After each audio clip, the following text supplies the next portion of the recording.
राम राम बहन भाइयों माताओं, ज्ञान कहानी 99 में आप सबका स्वागत है। श्रीमद् भागवत महापुराण चतुर्थ स्कंद का तीसरा दिन हम सब मिलकर सुनते हैं। दूसरे दिन हमने सुना कि राजा दक्ष के यहाँ 9 कन्याएं पैदा होती है। 16 कन्याएं पैदा हुई, उनमें से धर्म को 13 कन्याएं, एक अग्नि को, एक पितृगण को और 16वीं सती शंकर जी को देता है। और शंकर जी दक्ष प्रजापति की छोटी कन्या शिव जी के साथ विवाह कर देता है। शिव जी का अपमान करता है, वो शिव जी की निंदा करता है। राजा दक्ष की शिव जी के साथ हमेशा अनबन रहती है। राजा दक्ष प्रजापति निंदा करते हुए कहते हैं शिव शमशान में रहता है, ये स्तुति रूप है, सारा जगत शमशान के समान है। काशी महान शमशान है, देह भी शमशान है, हर एक चीज में विराजे हुए ये शमशान है। जहाँ शिव जी का वास है वो शमशान है। वो खुद विभूति लगाता है शरीर पे, तो वो शमशान के बराबर है। भगवान शंकर आशुतोष है। शिव जी के दरबार में हर एक को प्रवेश मिलता है। वहाँ पे ऋषि देव भूत पिशाच सभी आते हैं। शिव जी के दरबार सबके लिए खुला है। शिव जी का दरबार सबके लिए यदि खुला न होता तो बेचारे भूत पिशाच कहाँ जाते। राजा दक्ष शिव जी की निंदा करता है। श्री कृष्ण भगवान ने की जय। आगे हम सुनते हैं, राम जी के दरबार के दरवाजे पर हनुमान जी गदा लेकर खड़े रहते हैं कि जिसने मेरे राम जी की तरह भाई पर प्रेम रखा है, राम जी की तरह मर्यादा का पालन किया हो, पर स्त्री माता का सम्मान हो माना हो, उसे में अंदर जाने का अधिकार है। राम जी की प्रत्येक मर्यादा का पालन करोगे तो राम जी के दरबार में प्रवेश मिलेगा। इस प्रकार का वर्ताव न हो तो हनुमान जी गदा मारकर बाहर निकाल देते हैं। राम जी राजा धीराज है, उनके दर्शन रात्रि के 12 बजे के बाद नहीं होते। शिव जी के दर्शन जिस समय चाहो उसमें हो सकते हैं। शिव जी कहते हैं तुझे जब भी समय मिले तब आ जाओ, मैं ध्यान धरकर बैठा हूँ। कृष्ण के दरबार की बात 10वें स्कंद में आती है। कन्हैया कहते हैं मेरे दरबार में आना हो तो साड़ी पहननी पड़ेगी, नाक में बाली पहननी पड़ेगी। वह कहता है मेरे दरबार में आना हो तो गोपी बनकर आओ, गोपी बनकर आओगे तो मेरे दरबार में प्रवेश मिलेगा। जिसकी अपेक्षा कम होती है वह उदार बन सकता है। एक बार कुबेर भंडार शिव जी से पूछते हैं आपकी क्या सेवा करूं। शिव जी कहते हैं जो दूसरों के पास से सेवा मांगता है और लेता है वह वैष्णव नहीं है, दूसरों की सेवा करता है वही वैष्णव है। मेरी तरह नारायण नारायण करो। माता जी ने, पार्वती जी ने कुबेर से कहा मेरे लिए स्वर्ण महल बना दो। कुबेर ने स्वर्ण महल बनवा दिया। वास्तु पूजा के लिए बिना तो महल में प्रवेश किया नहीं जा सकता। वास्तु पूजा के लिए रावण को बुलाया गया। रावण ने वास्तु पूजा करवाई। शिव जी ने रावण से पूछा जो मांगना हो मांग लो। रावण कहता है ये अपना महल ही मुझे दे दो। पार्वती जी कहते हैं मैं जानती थी ये लोग कुछ भी रहने नहीं देंगे, मांगने वाले को नहीं देना मरण के समान है। शिव जी ने स्वर्ण महल रावण को दे दिया। रावण जैसा कोई मूर्ख नहीं हुआ। रावण ने कहा महाराज महल तो सुंदर दिया, अब इस पार्वती को भी मुझे दे दो। शिव जी ने कहा तुमको जरूरत हो तो ले जाओ, जगत में ऐसा दानवीर कोई नहीं हुआ। रावण माता जी को कंधे पर बैठाकर ले जा रहा है। पार्वती ने श्री कृष्ण का स्मरण किया। श्री कृष्ण ग्वाल बनकर मार्ग में आए। उन्होंने रावण से पूछा तुम किस लिए ले जा रहे हो। रावण बोला शंकर भगवान ने मुझे पार्वती दे दी है। श्री कृष्ण ने कहा तू कितना भोला है, शिव जी क्या तुझे पार्वती दे देंगे। असल पार्वती को तो पाताल में छिपा कर रखते हैं, ये तो तुमको पार्वती की दासी दे दी है, दासी देकर तुमको बहला दिया है। असल पार्वती के देह में तो कमल की सुगंध आती है, इसके शरीर में से ऐसी सुगंध आती है क्या। रावण दुविधा में पड़ गया। पार्वती जी रावण के साथ जाने की इच्छा नहीं थी। उन्होंने शरीर में से दुर्गंध निकाली। रावण ने उसी जगह पार्वती को छोड़ दिया। रावण चला गया। बाद में प्रभु ने उसी जगह माता जी की स्थापना की, वही देव पावनी देवी है। दक्ष बोला शिव स्वेच्छवाणी तथा गुणहीन है, प्रकृति के कोई भी गुण शिव जी में नहीं है, अतः वे निर्गुण ब्रह्मा विधि निषेधात्म परमात्मा है। शास्त्र की प्रकृति विधि निषेध की प्रवृत्ति अज्ञानी जीव के लिए है, शिव जी के लिए नहीं है। दक्ष प्रजापति ने कहा आज से किसी भी यज्ञ में दूसरे देवों के साथ शिव को आहुति नहीं दी जाएगी। श्रीधर स्वामी ने अर्थ किया है सब देवताओं के साथ नहीं, शिव जी सभी देवों से श्रेष्ठ है, अतः महादेव है। इतर देव से पहले शिव जी की आहुति दी जाएगी और यज्ञ के बाद जो बंचेगा वह भी समाप्ति में शिव जी को ही दिया जाएगा। शिव पुराण में कथा है शंकर और पार्वती की शादी हो रही थी। वह किसमें 3 पीढ़ी का वर्णन करना पड़ता है। शिव जी से कहा गया, अपने पिता का नाम बताइए। शिव जी सोच में पड़ गए, मेरा पिता कौन? महारुद्र शिव का जन्म नहीं है। नारद जी ने कहा, बोलो, मेरे पिता ब्रह्मा है। शिव जी ने कहा, मेरे पिता ब्रह्मा है। फिर पूछा गया, तुम्हारे दादा कौन है? शंकर बोले, विष्णु दादा है। फिर पूछा गया, आपके परदादा कौन है?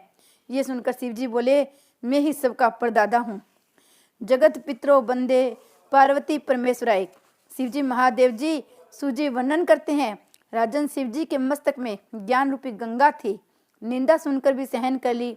शंकर के मस्तक में ज्ञान गंगा है। श्री कृष्ण के चरणों में ज्ञान गंगा है, अतः वे शिशुपाल की निंदा सहन करते हैं। प्रतिकार करने की शक्ति होने पर भी जो सहन करता है वही महापुरुष है। वह धन्य है जिसके सिर पर ज्ञान गंगा हो, वह निंदा सहन कर सकता है। निंदा सहन बहुत कठिन है। निंदा सहन करोगे तो प्रगति कर सकोगे। जो कलह बढ़ाता है वह वैष्णव नहीं है। अतः शिवजी सभा में एक भी शब्द नहीं बोले। सभा में नंदीकेश्वर विराजे थे, उनसे यह सब नहीं सहा गया। उन्होंने दक्ष को 3 श्राप दिए, जिस मुख से तूने निंदा की है वह तेरा सिर टूट जाएगा। तेरे सिर के बदले में बकरे का सिर लगाया जाएगा और तुमको ब्रह्म विद्या कभी प्राप्त नहीं होगी। शिव जी की निंदा करने वाले को कभी मुक्ति नहीं मिलती। शिव तत्व को छोड़ने वाले बुद्धि को संसार में भटकना पड़ता है, उसे दुख होता है, कभी शांति नहीं मिलती। शिव निंदा करने वाले काम का विनाश नहीं कर सकते। शिव जी कहते हैं, तुम क्यों श्राप दे रहे हो? शिव जी ने सोचा, मैं नहीं बोलूंगा तो नंदीकेश्वर दूसरे देवों को भी श्राप देंगे। तुरंत वे कैलाश आ गए।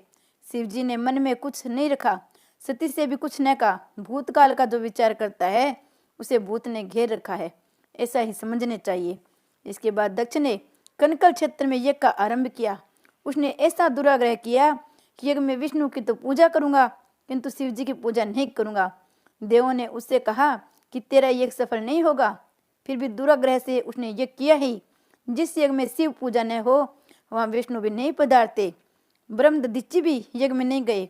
कुछ देवता कला देखने के लिए आनंद आएगा, ऐसा सोचकर उधर जाने से निकले। विमान में बैठकर देवता जा रहे थे। सती ने इन विमानों को देखा। सती ने सोचा, ये देव कन्याएं कितनी भाग्यशाली है, ये लोग कहाँ जा रहे हैं? एक देव कन्या ने कहा, आपके पिता के यहाँ यज्ञ है, वहाँ हम जा रहे हैं। क्या आपको मालूम नहीं है? क्या आपको आमंत्रण नहीं दिया गया? दक्ष ने द्वेष बुद्धि से शिव जी को आमंत्रण नहीं दिया था। सती को मालूम नहीं था कि पति और पिता के बीच अनबन हो गई है। उनका मन पिता के यहाँ जाने के लिए अधीर हो उठा। शिव जी समाधि से जागे। शिव जी ने कहा, देवी आज बहुत आनंद में हो। सती ने कहा, आपके ससुर जी महायज्ञ कर रहे हैं। शंकर ने कहा, देवी इस संसार में किसी के घर वह तो किसी के घर मरण। संसार दुख से भरा हुआ है। सुख रूप तो एक परमात्मा ही है। तेरे और मेरे पिता तो नारायण ही है।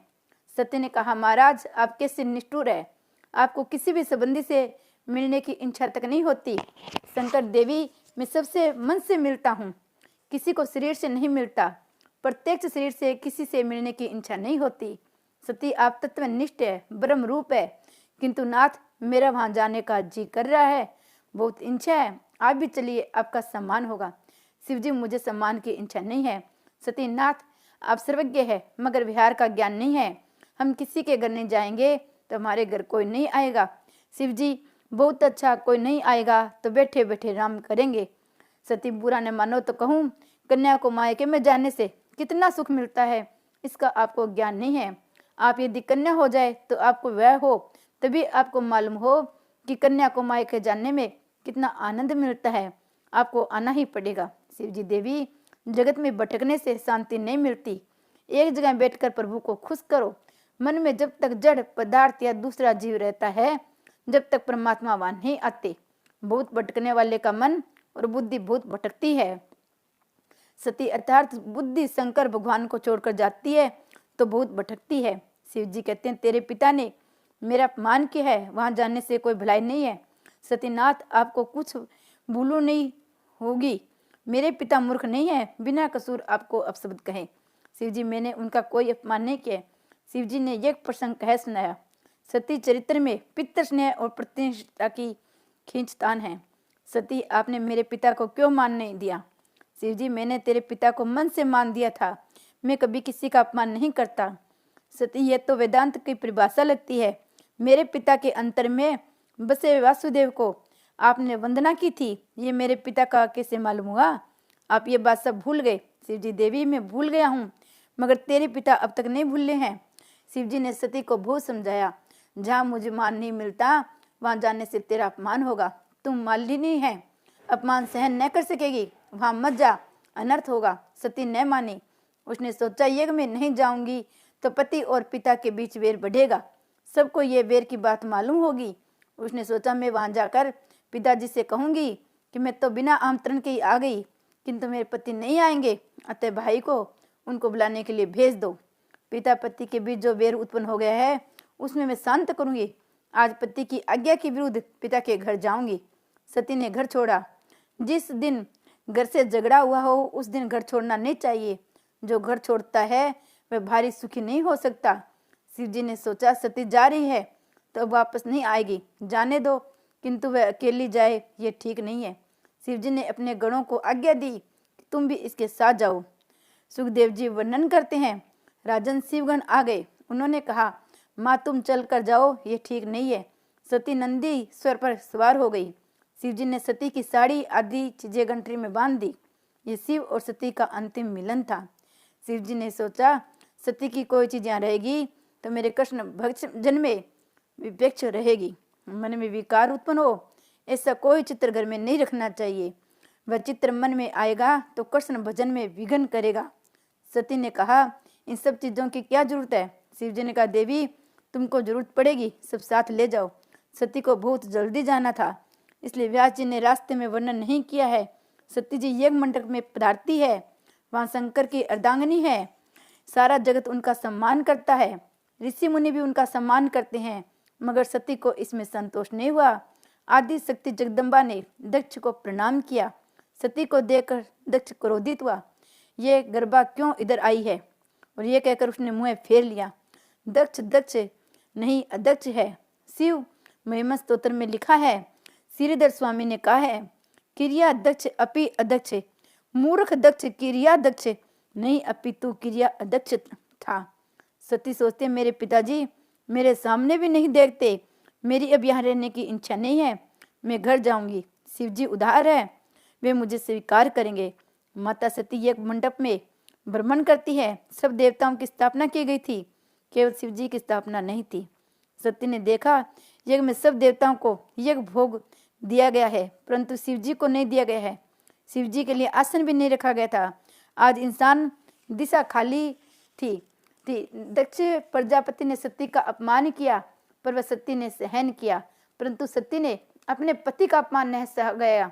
सती को बहुत दुख हुआ। जगदम्बा क्रोधित हुई, सिर पर बंधी हुई फूलों की वेणी भी छूट गई। ये देखकर देवता माता जी का वंदन करने लगे और बोले, माता जी क्रोध न कीजिए।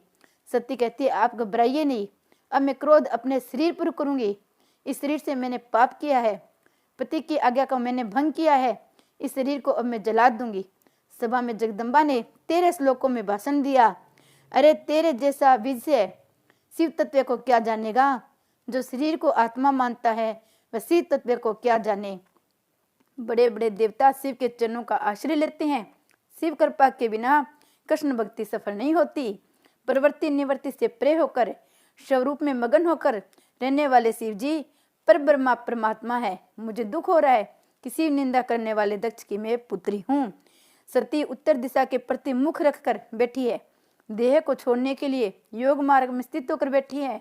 शिव जी का ध्यान करते करते उन्होंने शरीर में अग्नि तत्व की भावना को ना की है।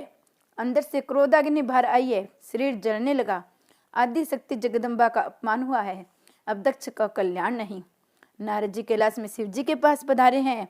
भगवान शंकर सनकादिक ऋषियों को ब्रह्म विद्या का उपदेश कर रहे हैं। नारद जी कथा में बैठे हैं, वे सोच रहे हैं कि शिव जी कैसे भोले हैं। सती ने शरीर को जला दिया, फिर भी उनको दुख नहीं हुआ है। नारद जी रो रहे हैं, वे शिव जी से कह रहे हैं, आप विदूर हो गए हैं, आपका अपमान हुआ है। वे सती से नहीं सह गया। सती ने अपनी देह जला डाली है। आदि शक्ति का नाश नहीं होता। सती अदृश्य रूप में शिव से मिल गई है। नारद जी कहते हैं, आप इन लोगों को दंड दीजिए। शिव जी कहते हैं, मुझे किसी को भी सजा नहीं देनी है। जो गंगा जी को सिर पर रखता है उसे क्रोध कैसे आएगा? शिव जी परमात्मा है, उन्हें क्रोध नहीं आ सकता। काम कष्ट नहीं सहन कर दे सकता। बहुत सरल मनुष्य को जगत में लोग दुर्बल मानते हैं। नारद जी ने जब कहा कि आपके गणों को मारा गया है तो वे कुछ क्रोधित हुए। उन्होंने जटा से वीरभद्र को प्रकट किया। शिव जी ने उनसे कहा, दक्ष प्रजापति के यज्ञ का यजमान सहित तुम नाश कर दो। वीरभद्र वहां आए। उसने बड़ा संहार किया। यज्ञ भूमि शमशान भूमि बन गई। यज्ञ का विध्वंस हुआ। दक्ष को पकड़कर उसका मस्तक अलग कर दिया गया। देवता घबरा गए। वे ब्रह्मा जी की शरण में गए। ब्रह्मा जी ने सबको उपालम दिया कि जिस यज्ञ में शिव जी की पूजा नहीं होती थी वहां तुम क्यों गए थे? जाओ, जाकर शिव जी से क्षमा याचना करो। देवता कहते हैं, हमारे अकेले जाने की हिम्मत नहीं है, आप हमारे साथ चलिए। भगवान शंकर की कृपा के बिना सिद्धि नहीं मिलती। कैलाश की तलहट्टी में सिद्ध महात्माओं के आश्रय है। श्री शंकर भगवान की जय। श्री विष्णु भगवान की जय।